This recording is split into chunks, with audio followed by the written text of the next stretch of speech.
technical issues. Hey, this is real life. That's all I can say about that. Yeah, Yeah. exactly. Real Exactly. life.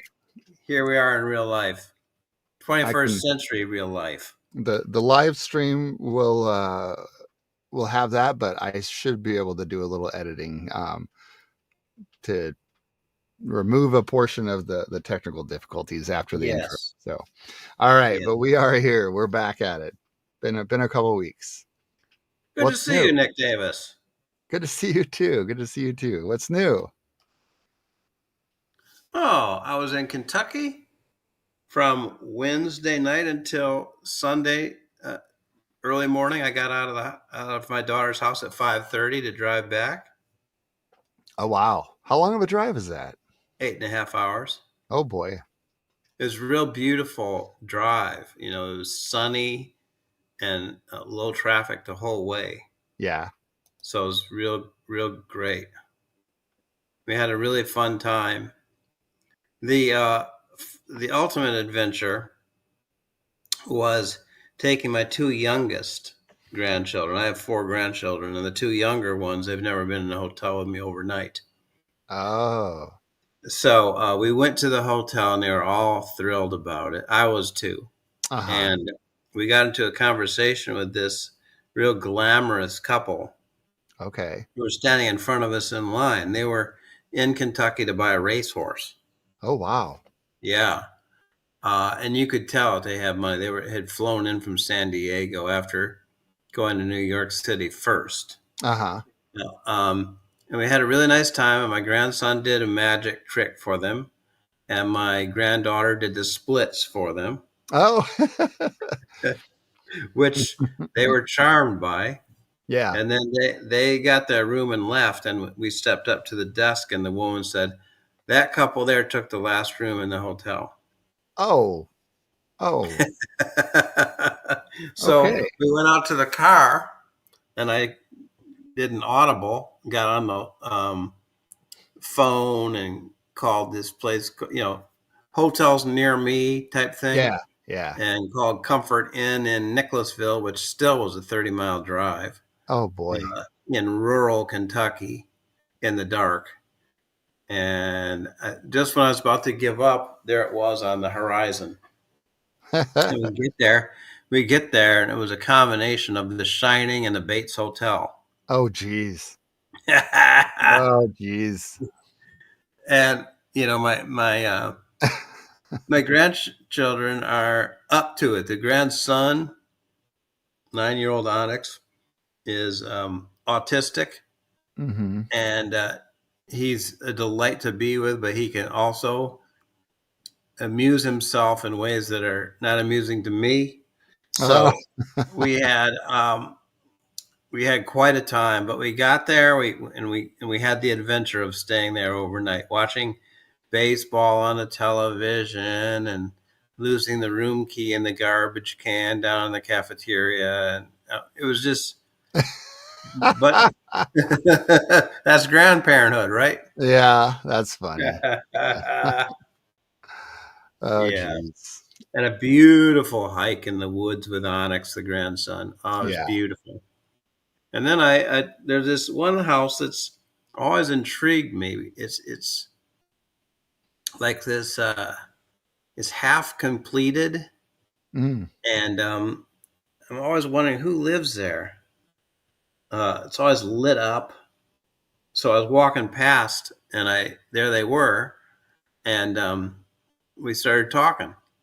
And I said I was from Milwaukee, and they said, "Oh, we were in Milwaukee last week. We were in a place called Sussex, which is Uh-huh. about which is about 7 miles from where I live." Oh, okay. So they were in Kentucky, and they had just been in Milwaukee. It's just, what were the Yeah. odds of that? Right. And then they told me that they have 10 children, which they homeschool. Oh. I was like, huh, all right, interesting. Yeah. So we went on our way. That Yeah.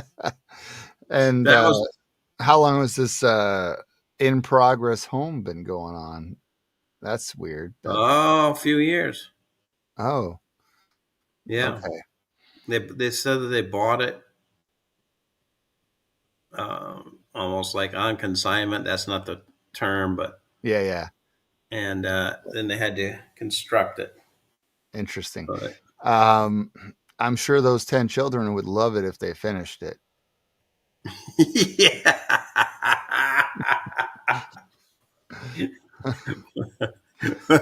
Yeah. I'm sure they would. Yeah, I thought of as I was walking away, I thought of the little old lady who lived in a shoe. Right. Right. She had Yeah. so many children, she didn't know what to do. Mm-hmm. So, you know, yeah, Oh, interesting time down in yeah. Kentucky. Yeah. Sounds like it. And you, Um, you're in San Francisco. It's oh yeah. a little different culturally than Oh, for Kentucky. sure. For sure. Yeah. Well, what that was so yeah, the weekend before so we just did our we were home for Father's Day and kept it nice and simple and went and saw that new Disney movie that came out, Inside Out 2. Highly recommend. Great Yeah. show about emotions and kids and what they go through. Well, what Wow. we all go through. Uh, um, Very applicable to all ages, honestly. But yeah, Beautiful. the weekend before, we went down to the Bay Area. My nephew um, graduated high school, so we went down there to celebrate him, and it was a good time. Um, you know, they they introduced me and my kids to playing Pokemon Go, so we got out and played some Pokemon Go, which was good. Made little outings exciting. Um, we usually go do something very touristy while we're there. Um, let's see, we've in the past we did the whole Golden Gate Park and the bridge and a few other historic, well-known parks in San Francisco. Um, then one time we went to Santa Cruz, the beach, and then we went to Monterey another time. And this last time we went back to San Francisco and we did Alcatraz. We went on the Alcatraz. Yeah, yeah, that's what you said you were going to do. Yeah, that was really cool. Man, it was windy and cold, but overall, such an exciting experience that everybody loved it, including my older daughter, who can be sometimes hard to please. Uh, but yeah, there was Oh, eight of us. We went out on a boat on a ferry. My nephew's girlfriend is she held up pretty well, but she does get seasick, so that was a tough one for her. but she did not get seasick this time. But she got a little queasy and sick, but she did not get sick. So yeah, Okay. yeah. But yeah, it was really cool. Um, you know, I definitely I did not see Sean Connery there. I was really disappointed in that though. They did have a they did You'd have have a to see his prisoner. ghost at this point. Yeah, right.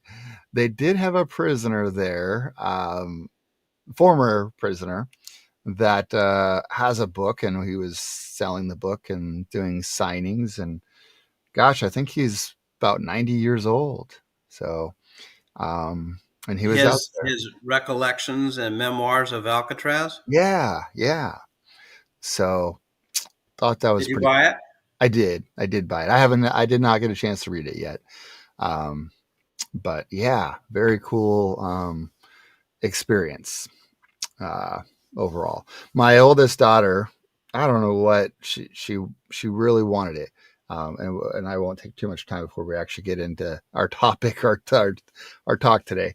But I bought an inmate cup, a tin, not tin, but a stainless steel inmate cup, the one that they all get issued. I bought one, a souvenir. Um, and my older daughter, she had to have the inmate button up shirt. And not only did she have to have the inmate button up shirt to wear as just, I don't know, a style or a thing, she had to have it in double XL. Classic.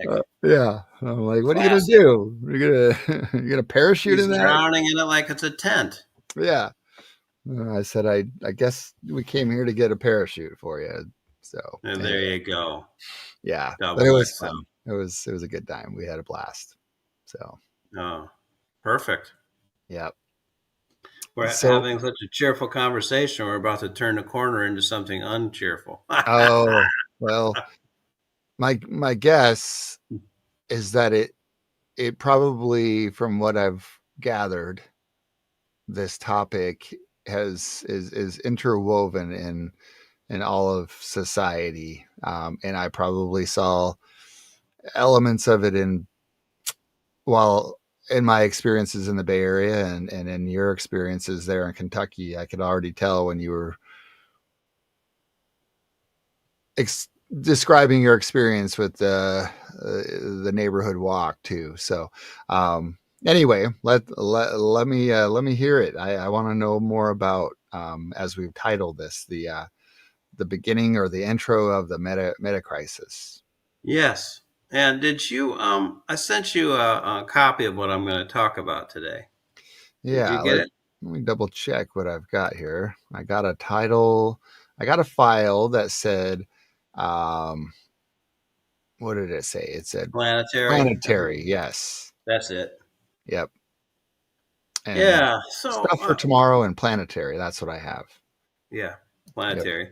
So this is what we're going to talk about today is what people are calling the meta crisis, which is um, I've got a good definition of it written down here, but we're going to flesh it out after I give you the Okay.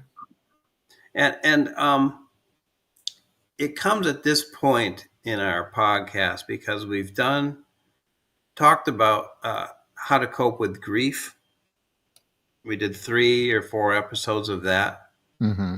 Um, the grief of losing someone, but it's also this is going to have to come to bear on where we are in our human predicament as well. Yeah. Um, um, the 3 things that I talked about was triage, ceremonial observances and honoring, and meditative self-healing. We're going to Mm. need all 3, as well as what the meditation thing that we did last time, the 3 faces of spirit, Right. and much more. We're going to need one another as we come to grips with what's um, facing us. Yeah. I've written down here a definition. I did not come up with this definition. Okay. The historically specific threat to goodness, truth, and beauty caused by our persistent misunderstanding, misvaluing, and misappropriating of reality. It arises from the material and spiritual exhaustion of modernity. We Mm. are in a time between worlds. Mm-hmm. This is a observation made by many people um, at all of these many tentacles of crisis, which, and I'm going to talk about each one. And it's going to take a while to talk about each one, Right. which are converging upon us simultaneously. Some more severe than others. But what have I got here? I've got 3, 6, 9, no, 10. And the 10th one has 6 or 7 out of 9 uh, crisis in addition to the first ones. Oh wow. I don't know. So I'll read Oh this all to you yeah. here. Yeah. There is a crisis in mental health decline in Mm-hmm. Western civilization. So we have a crisis of suicide. Suicide prevention's harder and harder. We have more and more people with ADHD, more and more people with um, all kinds of different challenges Right. in mental health. Hmm. At the same time that's going on, we have social media manipulation. Hmm. Uh, Twitter, for instance. I can't even speak to Snapchat or TikTok, Right. but Twitter. I went on there 6 or 7 years ago, and I curated this really wonderful collection of about 200 people that I was following. Okay. They were um, architects, psychologists, philosophers, climate scientists, political leaders, Hmm. artists, and musicians. Uh, I thought this would be a really nice daily diet of information. Journalists, not only from the United States, but from like Ukraine, um, Europe. Yeah. What's his name? With the Tesla cars. Oh, Musk. Thank you. Elon Musk bought Twitter. Right. And now, if I do go on to Twitter, now I go on to Twitter to get the baseball scores, and that's the sole basis of my interaction with Twitter. Because when I go on there, it's utter bombardment from um, hardcore right wing uh, stuff, Oh, neo Nazi, wow.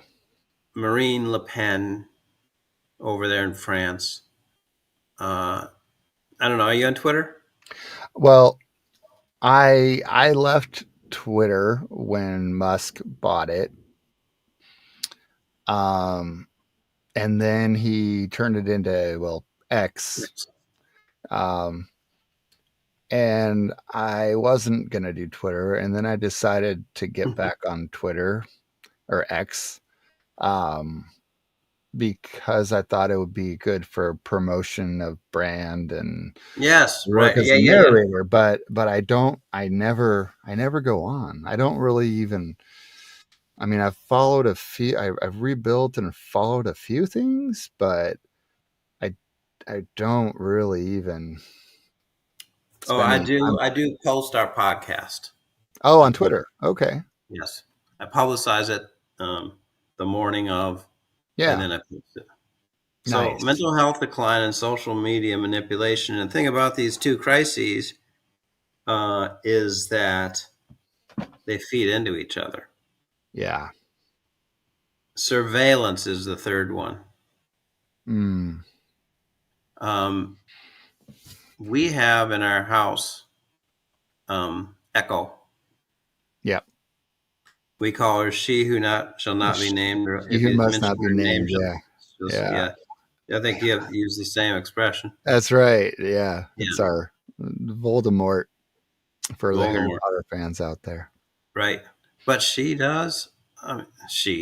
It does Yeah. listen to our. It listens to us, Yeah. and I have a feeling that there are people out there who know my exact Facebook, exact Twitter, exact Mhm. Instagram, exact LinkedIn profile. They Yeah. know me as well as I know myself. Mm. And I Yeah. think that's true for all of us. That's true. We are all feeding algorithms. Yes, Yeah. algorithms, mental health decline, social media manipulation, surveillance, education systems in decline. Hmm.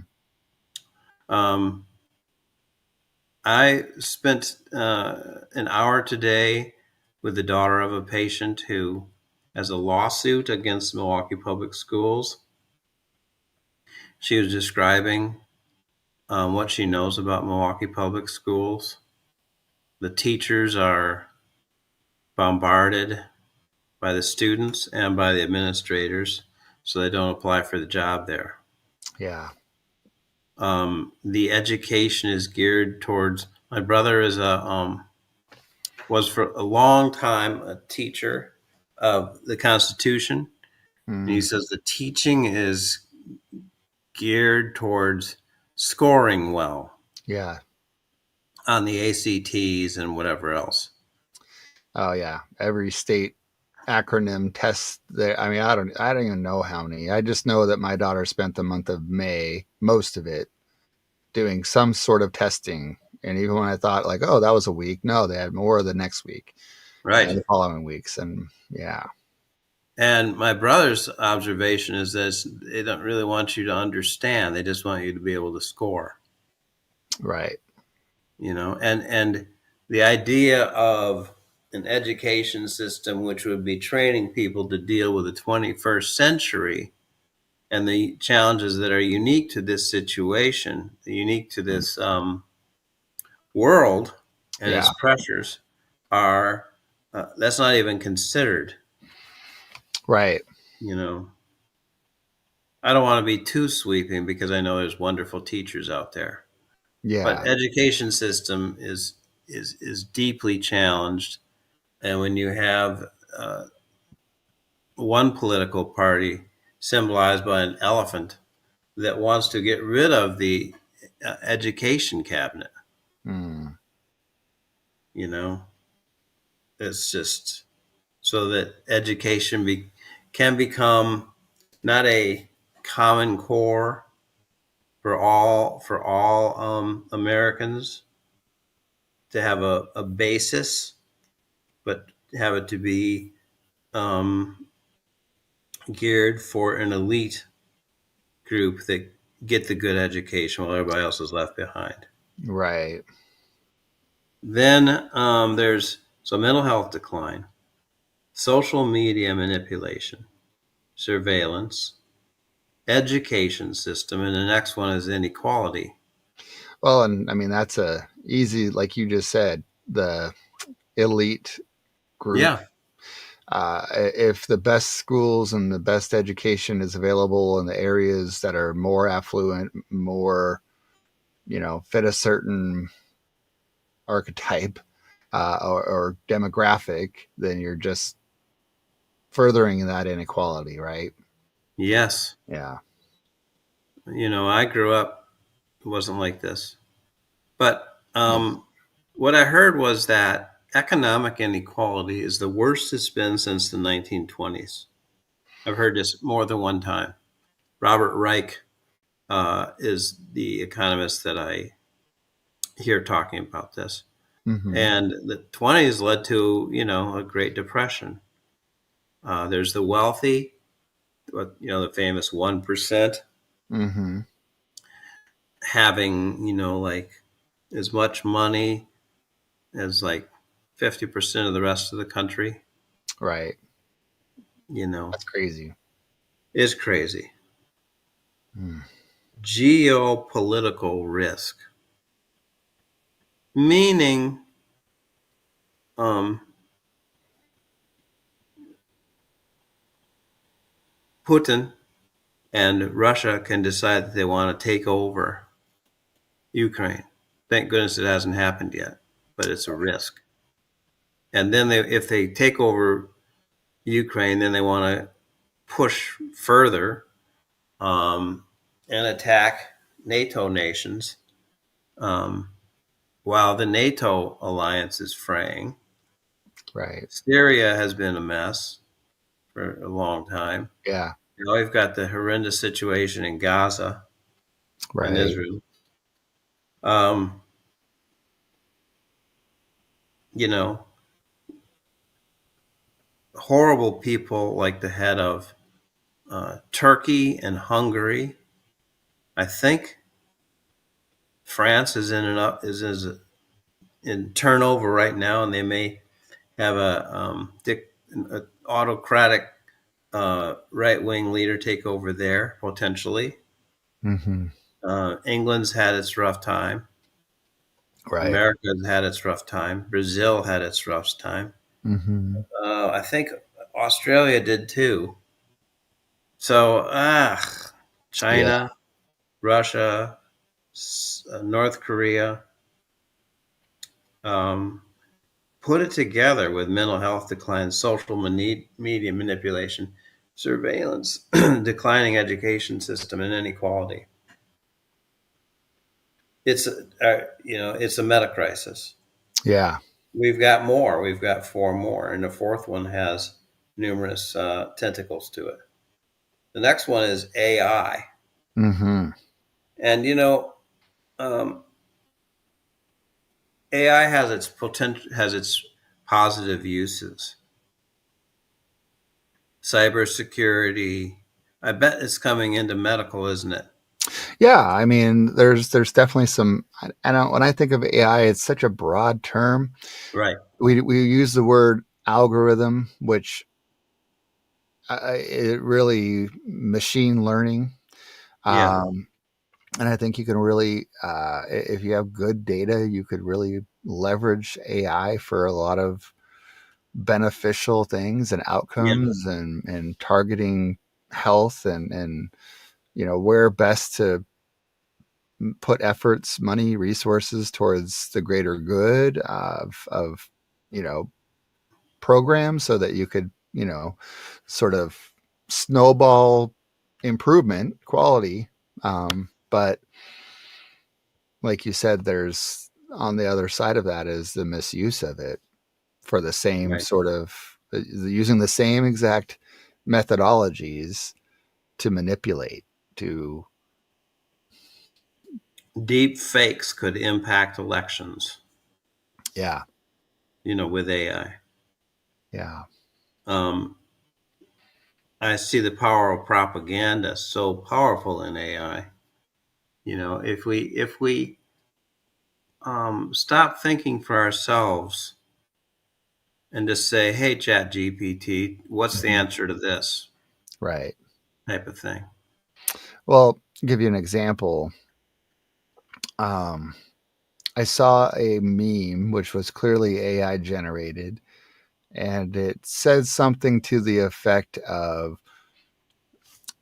the caption on the top was, sounds every straight American man loves. And I'm just like, okay, was that a chat GPT prompt? That then, and it said, create a meme with this concept and this theme. And next thing you know, you have several pictures that are not even the most glamorous or flattering, but it was a man with a beer can about to open it, or a hand. Then you had a rifle of sorts, but not even a cool, like, you know badass looking one. It was just a kind of a basic looking rifle. And then there was a, a military plane. But when I say military plane, it could have it didn't, maybe a bomber. Now, was not Top Gun. So Right. not even a sexy one. Um, Said had some meat grilling searing on a grill, and then it had a So picture. Yeah, a beer, a a beer beer beer and being meat. opened, the sound of a rifle firing, the sound of a jet, or I'm sorry, not even jet, a military plane or aircraft, and then it had a caricature of what I believe was Donald Trump's face, lips, with words like "it's from China," and you could tell it was very caricature and mocking. And my immediate thought, and of course it said, America or whatever. Um, and my first thought was, as a straight male in America, this does not inspire pride and nationalism, patriotism for me. Right. I feel mocked. I feel genuinely mocked by it, right? For sure. Um, you know, and yeah, so I was like, this doesn't like, but there are people who want to, or are willing to be fed this type of propaganda to inspire masses of this demographic and somehow think that that's a part of this macho straight male American persona. And I'm just like, this couldn't be more wrong. Like, Right. most of us are not, there's a lot of sounds I would rather hear than those, and there's a lot of images that would spark more enthusiasm and patriotism than those. So I just that's and I have no doubt it was AI generated to stir the pot, to resonate with a mass of people who don't want to think for themselves and be critical of it. And all it does is kind of tell people how to think and be rather Yeah. than be themselves, Right. free thinkers. Now, when I think of AI, I think of that we ran to this and embraced it with both arms as a culture and as a society, without thinking it through, without asking any questions. And Yeah. now, once we're up to our necks on it, then we start asking the questions. Yeah. Yeah, it's definitely a potential crisis. Yeah. So there's three more. All right. One is corruption. Oh, yeah. We can Hmm. point to Clarence Thomas and Samuel Alito, um, but even more than that, there's just, and I'm not singling out the GOP more than the Democrats because Oh, yeah. you No, know, they're all guilty as charged. yeah, um, this stuff called dark money, Mm. where the wealthy sources, um, basically obscured from view, are buying our uh, federal representatives and senators. Yeah.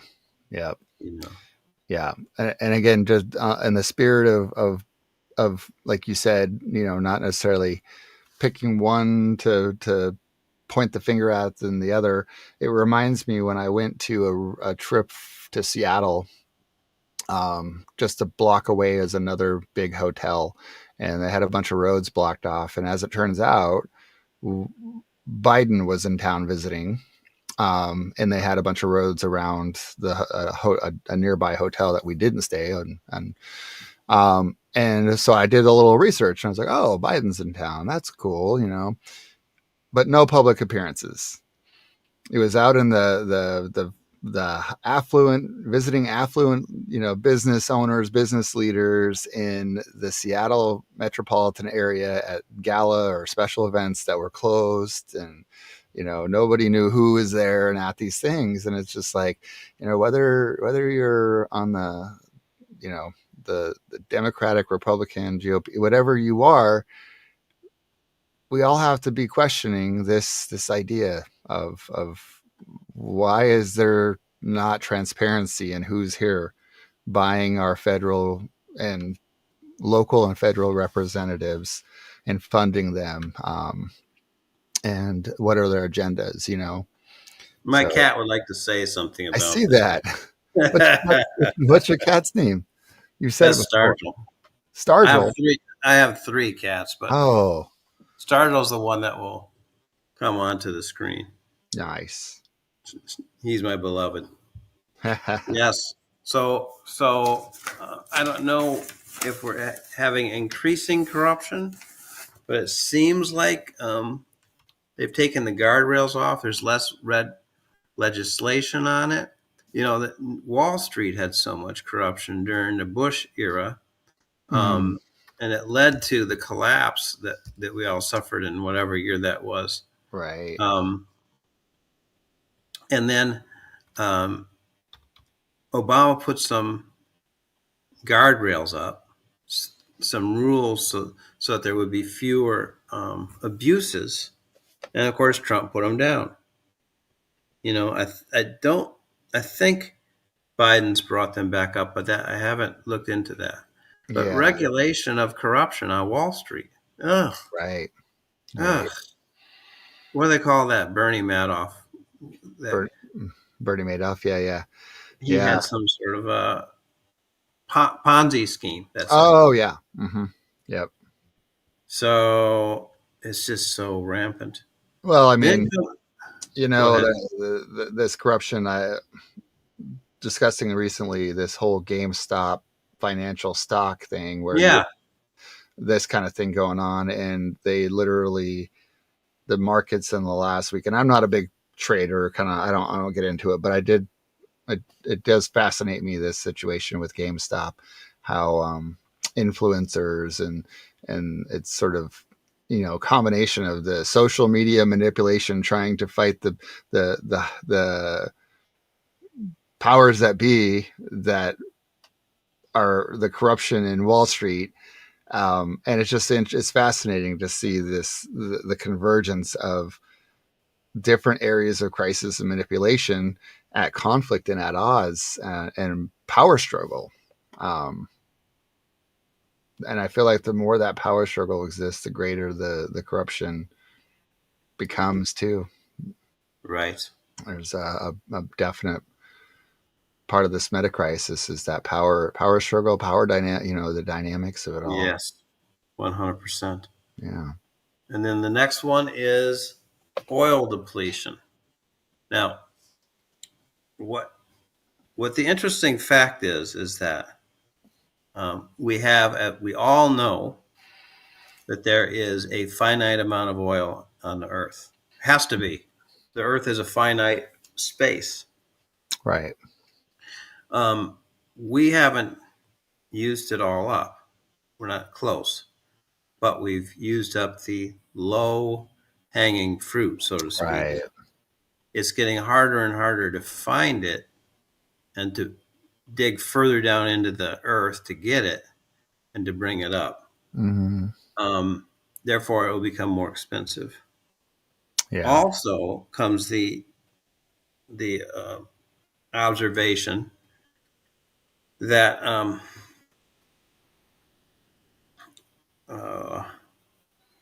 how do I describe it? Well, the more you use okay, this is what I'm trying to say. The the faster the economy grows, we're shooting for growth, the Mm-hmm. more we're using oil.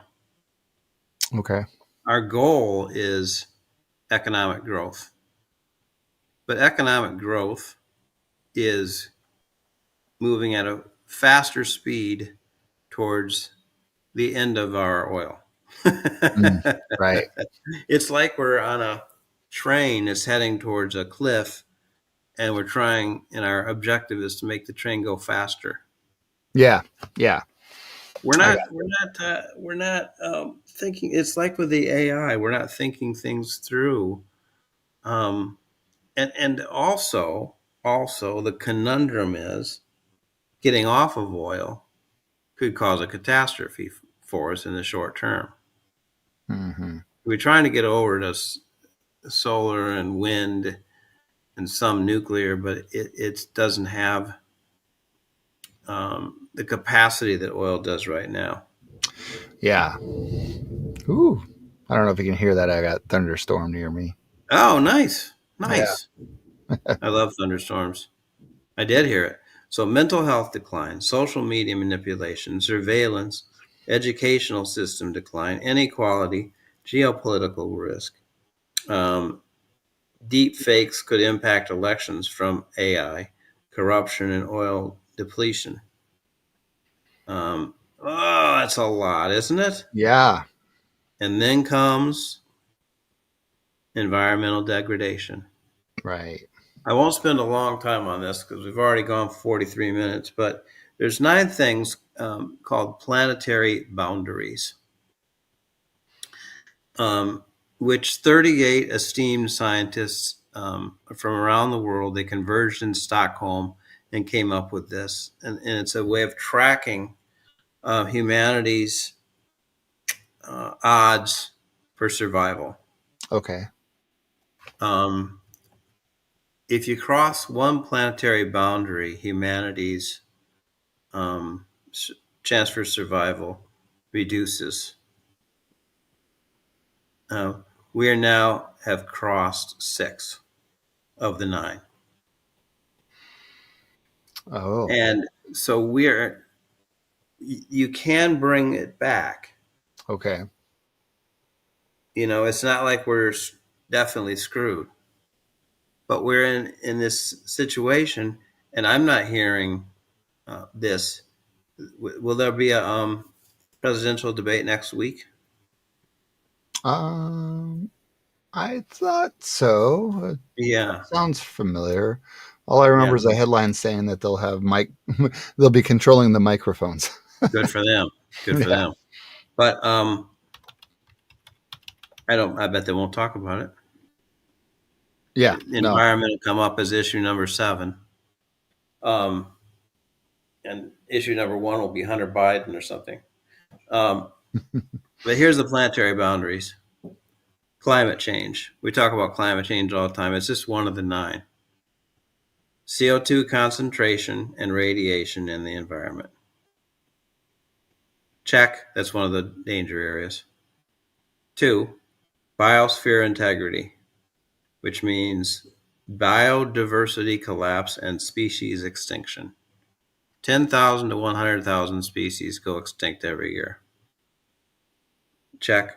Wow. 3, land system change, deforestation. Hmm. Check. When you denude the earth of its Yeah. lungs. Biogeochemical flows, and it Oh, what's that? explanatory. It said phosphorus and nitrate as the explan, and I was like, what about them? So biogeochemical flows. So is this subsurface, subterranean? I don't think so. Okay. Although I don't know. I didn't read any further than the title and a little brief description. Gotcha. Okay. But this is also a problem. Mm-hmm. Freshwater change, Okay. meaning pollution. Check. Novel entities What? introduced into the atmosphere. So what's a novel entity? What would you? A chemical compound, Okay. you know, Yeah. that's now injected into the environment, into the atmosphere, Okay. you know. Yeah. Um, Interesting. yeah. And then the 3 that are not yet in the danger zone are ocean acidification, Oh yeah. stratospheric ozone depletion, and atmospheric aerosol loading. Well, that's interesting. So I remember growing up, and the Greenpeace era. We There was always a talk about when you hear climate change, you hear about the stability and sustainability of our planet. It seems like there was a lot of talk and emphasis on this ozone depletion. Right, And it's not even of the 9, it's one of the few that is still very at risk and in there, but it's not, we haven't crossed the threshold of it being fully compromised. right. Um, so that makes me wonder, through a generation of awareness and through Yeah, efforts, did we somehow slow that? right. That makes me wonder the same thing. And it makes me, I mean, and again, this is a tough correlation to make, but I think of cancer, and I find it difficult these days to know which cause to support. And as we know through media and sports and everything, there's been lots of effort and awareness brought towards breast cancer, Right. but it doesn't mean that there is still not equal killers of of people and populations that are cancers that are out there, and a lot of money and a lot of resources and stuff have been put towards breast cancer research, and hopefully we see some great medical breakthroughs that help with treatment and outcomes and prevention of breast cancer. Um, but my point is that anytime we as a society become very have that tunnel vision with our cause and with our issue, inevitably something else is going to be the new next thing, or the thing that's we lost control of, right? Right. Yeah. Yeah. Yeah. The metacrisis, all these different sorts of things that I've talked about, each of them is worthy of our time. Yeah. Yeah. Yeah. Absolutely. So that's it. Significant enough. It's a daunting um, set of issues. And what here's a great quote that I read from a guy named Terry Patton. It is not a problem that we have to fix, but a slow historical process that is culminating in a certain way. So, um, what the people who are talking about the meta crisis are saying is that these are all symptoms of not the historical process that is culminating in a certain way. They're all manifestations of an underlying problem or an underlying.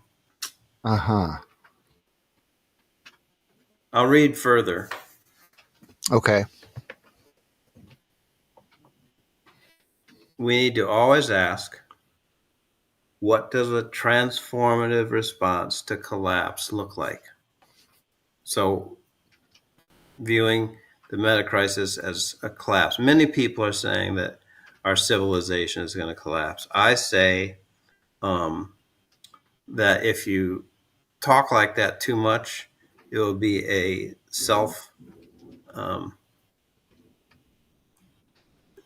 it'll be a A self-fulfilling self-fulfilling prophecy. prediction. Yes, Yeah. Yeah. self-fulfilling prophecy that Yeah. we should just not talk that way, or at least not be grim all the time. A civilization is going to collapse. A civilization is going to collapse. We fight back by hope and humor. Yeah. Um, what is actually transforming the world, changing the underlying form? What would it be to actually transform the world, change the underlying form, go beyond it creatively, subversively, and transgressively? In other words, what is the deep, fundamental transformation that this is asking of us? Hmm. What would be a fundamental transformation of consciousness? And I wrote, I am betting that it has to do with a tremendous growth in our collective honoring of the web of life. Right. And also, um, this thing that I began our podcast series with, feeling Mhm. that we are, um, what's the word? Grief illiterate. We're illiterate with grief. I think that's part of it too, because we're dissociated from who we Right. really are. And it kind of freezes us and dissociates us from reality. Well, and I think we've become very good at conscious and subconscious dissociation. Um, Yes. and there's also a bit of ambivalence or maybe indifference. I'm not quite sure what I want to go with on that, but um, because of the overwhelming amount, how overwhelming this meta crisis can be, that and it's sad. I think that there's a general feeling of, well, what's going to happen is going to happen. Human, this is a fate sort of thing. We can't correct it. We can't do anything about it.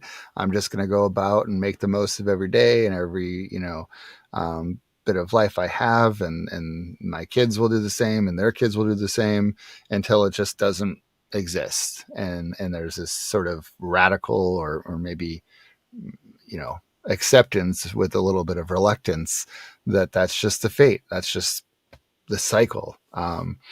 And there may even be a bit of depending on um, how far back in history we want to go with the cycles of the earth and the renewing and replenishing and redeveloping of life, and then intelligent life. I mean, we're seeing more and more indications of there being these sort of cataclysmic episodes in the cycle of life and earth and our planet. um, that is it just a course of nature? I mean, even though it seems very unnatural with what we do, is there just a course of nature that we can do every little bit to manipulate, even if we did everything right, and still we may inevitably reach a course. um Right. so yeah, Yeah. I think Yeah.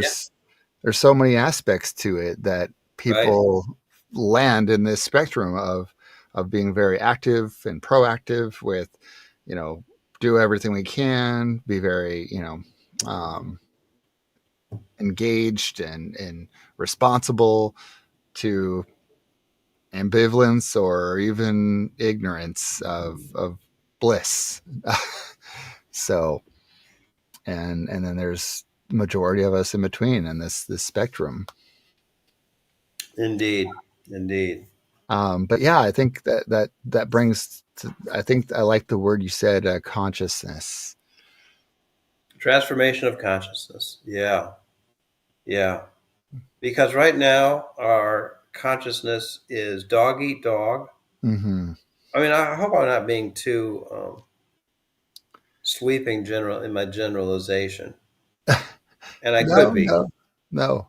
I I mean, could be. the topic is meta crisis, and I think, Yeah. Okay. I'll go with that. I mean, crisis being the big word people will hang on to. But yes, I mean, it is time to start thinking about the interconnectedness of so many different things and not just one. Um, and I think what I want to say in a light of hope, as I drew both the analogy with cancer research and awareness efforts, Yeah. campaigns, as well as this meta crisis awareness, is I I am a I guess I'm a believer in that everybody doing a little bit, picking their piece, does have a cause and effect relationship because of the interconnectedness. So even though it may seem overwhelming to address and pick a cause, pick an issue, pick an area that you want, that which one, it doesn't matter. Just do one, because we have Exactly. to accept the fact that they're all interconnected, and that Yes. somebody who picks dealing with the responsible AI may find that they can use this AI to model a lot of this meta crisis and the interconnectedness of it, and use it for good, to say, okay, where can we put our resources and efforts? Or in the cancer, awareness and campaign work, well, okay, we found X treatment and X research with breast cancer because there's a lot of funding, and incidentally, we found that by addressing this, and this in breast cancer research, it applies to many different cancers, and therefore the trickle effect of net benefit is good for all, right? Uh, 100%. so it does. I guess the takeaway for me and the hope is that you don't have to pick or even believe in all the different elements of the metacrisis. But if you are impassioned and driven for one, or there's something that speaks to you or concerns you, do your best in cultivating an awareness or doing your part. And they all interconnect, whether you believe it, Yeah. want to. It's just it is like, yeah. We I didn't. saw I saw a meme the other day. It said, uh, "There's only one of me. What can I do to change the world?" Said Mm, 8 billion people. yeah, Yeah. that's Um, yeah. And to think upstream of all these issues. This is all these issues that I've brought to the table. Numerous issues, all of them ugly, are manifestations of a consciousness level, which is um, dog eat dog. I'm just in this for me, and I am the only person. Mary and I are the only people that can pay our bills. There is a degree of truth in the thing, but in the competitive mentality. But we also have to think about the common good. We also mm-hmm. have to think about, um, you know, is this propaganda that I'm consuming here Right. feeding into the idea that I'm an island unto myself? And I can Mm-hmm. only it can only be that way, and there's no sharing, there's no cooperation, there's no compassion, there's no mutuality, there's no neighborliness. You know, Right. or can we transform that? Yeah. Yeah. We're going to spend a long time on this, Nick. Yeah. No, it's fat. It's equal parts fascinating, enlightening, um, and we even said overwhelming. Um, I Yeah, mean, there's yeah, for sure, for but sure. typically things that are worth our time kind of fall in those categories. So Yes, yeah. exactly, exactly. Next time we meet, I'm going to diverge from this, Okay. and then the following time after that, I'll be back to it. Okay. The reason I'm diverging from it is Mm-hmm. because I'm going to talk about the end of my career as a Oh yeah. hospice chaplain and do a bit of reflecting on death in America. Yeah. Well, no, that'll be good. That'll be good. Yeah, Because I've you're got a 12 days away, huh? yes. Nice. What's today? The day's the 18th. Yeah. I'm 10 days away, my friend. Oh, I thought it was the last of the Because month, but yeah, but that's a weekend. Sunday, so I It's a have Sunday. Saturday and Sunday off. I'm going in there on Friday by noon, and I'm turning in my name tag, Mm. my iPhone, which I was kind of attached to, and my uh, other equipment, Yeah. and walking out the door. Oh, I'll have no, some thoughts. no kumbaya, and I'm sure they will not just let you walk out the door. There's a different. There's a facility. Uh There's a huh. facility where I that wants to have a ceremony in my honor. Oh, It's not even a company that I work for. It's a facility where yeah, I've been in there a lot, and yeah, they like me. yeah, yeah. Yeah, Well, I mean, I mean, our employers are not our family, but sometimes we interact with people who are extended family and through our work, right? yeah. Yeah, On Thursday there'll be a little something, something. yeah, that's cool. Well, I'm Yeah, excited to hear all about it and your reflections on death in America. Yeah. Yeah. I better come up with something. After 14 years, I should know something. Well, I mean, we got a piece of it. We got John Hughes' Three Modes of Grief. We already went over, which is, I think, a good collection of experiencing and processing that you've helped many people um, develop. Um, Yeah. so, Yeah. all right. Well, thank you for anybody tuning in. We appreciate you and everything you do. 100%. We got two people on right now. Yeah, excellent. That's cool. Hello there, viewers. Well, thanks for tuning in. Drop us a like, a subscribe, a comment, any of that. We'll do our best to get back to you. And in 2 weeks, we will Let's talk do it about, on Saturday. Let's do it on Saturday. So yeah, um, that would be the 29th, I think. Saturday the 20th. Yep, that works. Okay. Let's do it. A mere Saturday. 11 days from now. All right. Sounds good, John. Well, thanks everybody. Stay well, and we'll talk soon. Good to be with you.